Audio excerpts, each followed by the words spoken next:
Edinburgh. Not a place you'd expect to find girls who have had their genitals mutilated. But the ancient practice of cutting, or female genital mutilation, has moved with the families who practice it, and it's happening in Britain. Traditionally seen as a rite of passage, a way of keeping girls pure, it's been used for thousands of years to own and control women's fertility. I met these women in Scotland. Some of them didn't want their identities revealed. They still can't talk openly about what happened to them.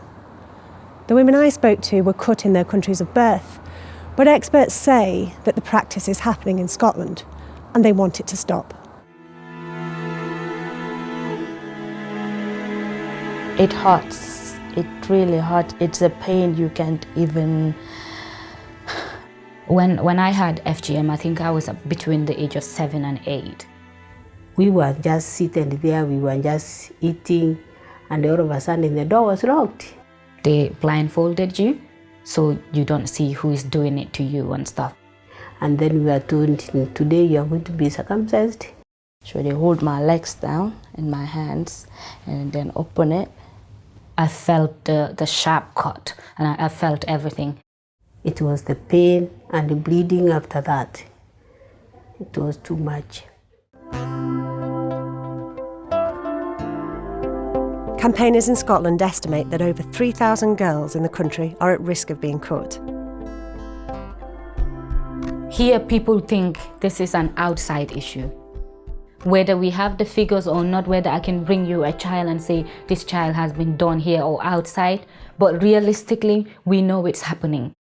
Alarmed at the numbers involved, politicians have just commissioned a Scotland-wide study which will put together existing data for the first time to see just how widespread FGM really is in the country.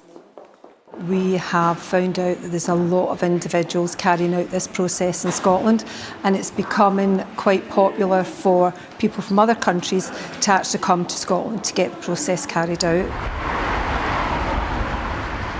I wasn't surprised that it's happening in Scotland. Sometimes it's not even a woman, it's a medical professional who are doing it. Migration to Scotland from African and Middle Eastern countries that practice FGM has doubled in the past decade.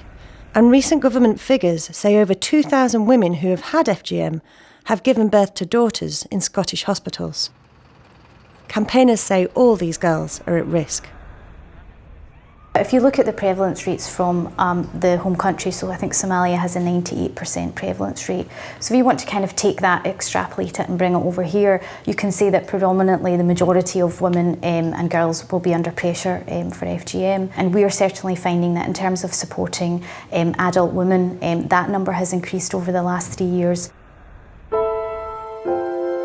But despite anecdotal evidence that Scottish-born children are being cut, there still hasn't been a single prosecution. I think if we had a prosecution, even if it's one, everybody will be aware of it, both practicing communities and the general population. People will know that actually this is a serious issue, it is happening here. I think that would send the message across. Police Scotland admit that they are struggling to get the evidence that might lead to a prosecution, but say they're taking a proactive approach.